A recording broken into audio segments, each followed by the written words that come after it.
Hello. So I thought it would be interesting to take the two Ableton pushes and put them beside each other. So here on the left we've got the old push from a couple of years back, older than that even in fact, and the new one, both connected up to the same session and live, just to, well, I think on some level it's interesting to understand the practical differences in working with the two. Later I'll talk about features which are specific to the new one, which you don't have on the old one. But right now it's more about the layout, the feel of the thing, the location of some of the buttons, and just a couple of minor differences between the two. So what we can see already is, well, wow. I gotta say, as much as I love you, original push, the new one looks like a spaceship. Got a color screen, obviously, it's larger than the screen of the old one, and you can already see that there's something going on with colors here, which I'll just get straight into. So here we're in device view, so same as before, device on either of the pushes. You can see the different parameters of the device I'm playing, so it's a piano in this case. So when I change one, I'll change on both, of course. But here you've got much more space for various kinds of information, whereas there it was limited by the screen. And what is also different is that here we've got the blue and white layout that we've always had, and here we've got yellow.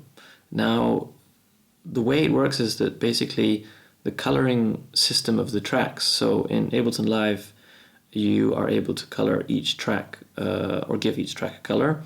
And what is here the case is we've got 5 tracks, a yellow colored track with a piano, a green colored track with a drum rack, a blue with a synth instrument, and a pink one with a drum rack. So that's making it like pretty clear which one you're in, because before here I couldn't just tell by looking at it, you know, which instrument I was playing, but here it's directly both on the screen and in the pads clear as to which I'm in, which I think for for if you're setting up a live set or even a production set, that could be really handy. So that's the first main thing.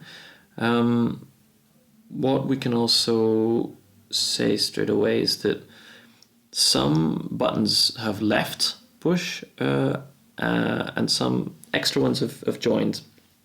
The ones which have left, for example, volume, pan and send, but they're now present in another area, which you can go straight to, in fact, which is mix. And this is going to be something which is going to blow your mind, because when I press mix, we've got the levels of the tracks. So here's my voice coming in on that track, whereas before you could only press volume and you this kind of static view of where the volume is set, but you don't know actually what's going through it, except by using your ears, of course. So, you know, here we can see the volumes of the respective tracks, the pans, the sends of all of those different tracks.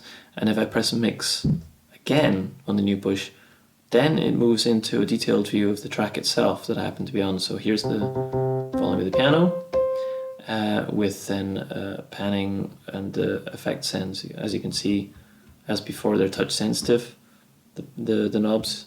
Lots of interesting little tips there, but I'll go into that in another video. And what else do we see here straight away? This is really exciting. The volume.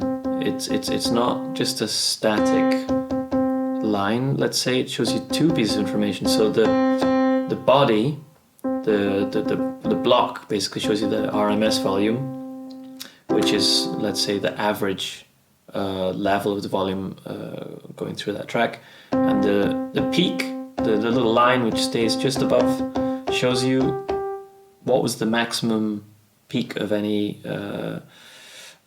on that track in terms of volume. So that might have been a particular frequency or the thing in general. Of course, it is still an average, but now you can see both. I think for mixing both live and in the studio, this could be pretty interesting.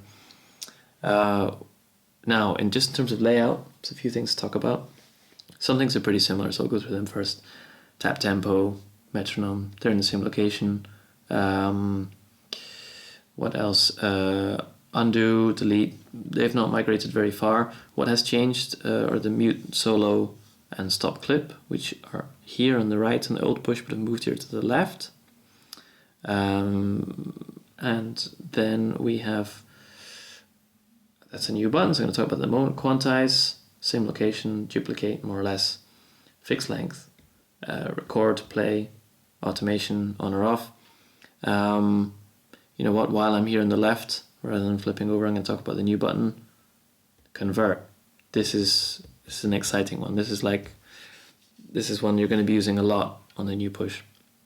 I'll go into that in more detail in another video.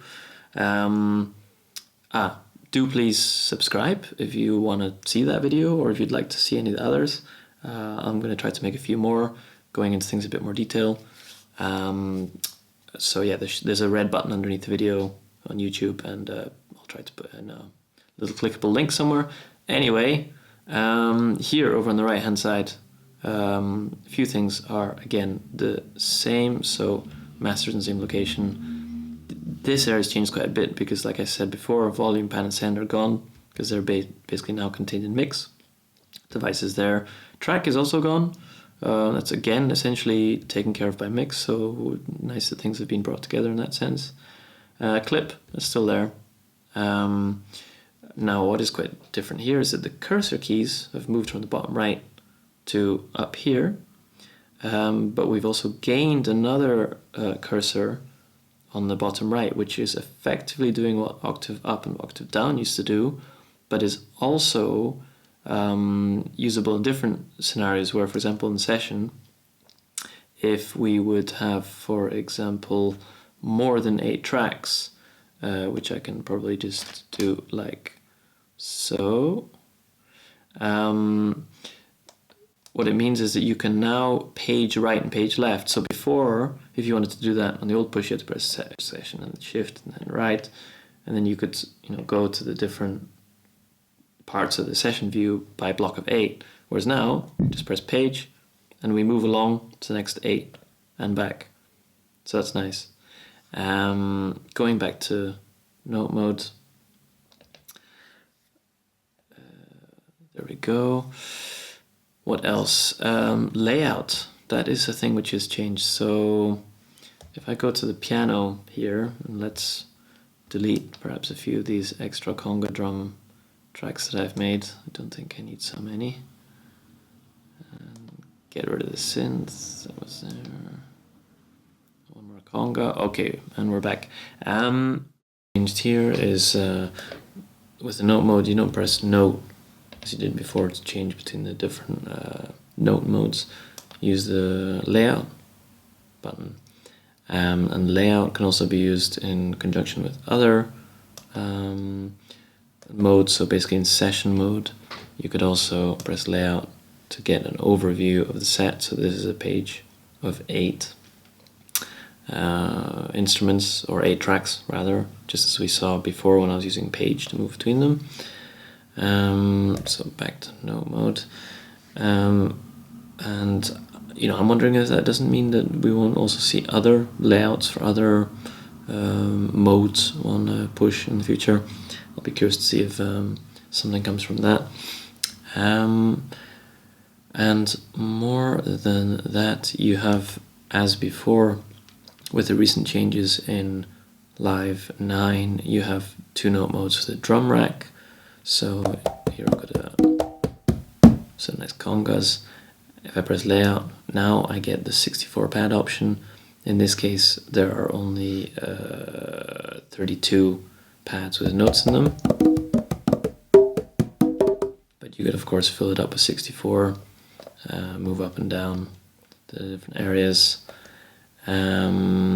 So that is then that. For the rest, those modes stay the same. I wonder if we can look forward to other modes. I don't know. It would be complete conjecture on my part, honestly. But let's see. I think for now those are some of the most cogent things, most practical things in terms of the difference between the two. In the next video, I'm going to go into some more detail about things which you can do specifically with the new push. There's some pretty exciting things there. So if you want to catch up with that video, either I've put a link here, or please subscribe on the red button below. Yeah, hope to see you for that video. Thanks for watching. Bye. Hello again. Actually, quick addendum to add. Just after I stopped that video, I just thought would have a wee jam on drums here, and there's something I noticed straight away which was pretty interesting, and it's the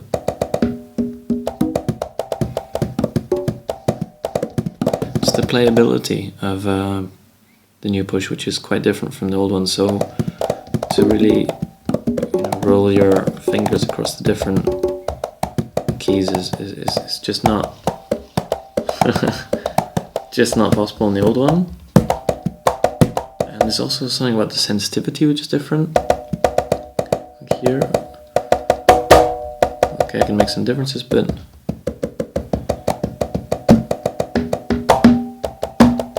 you can see I'm no finger drummer, but the sensitivity here I feel is somehow more responsive.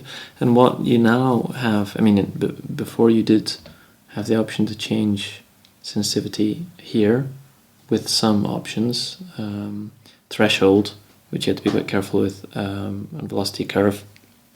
But here, sorry, I need to press setup. Here you get a really detailed set of options. So sensitivity, up or down, pad gain, so it's basically in a way like a curve, and then you've got the pad dynamics, the point at which it goes up, basically. So really interesting. So that was my one last word on push. So thanks.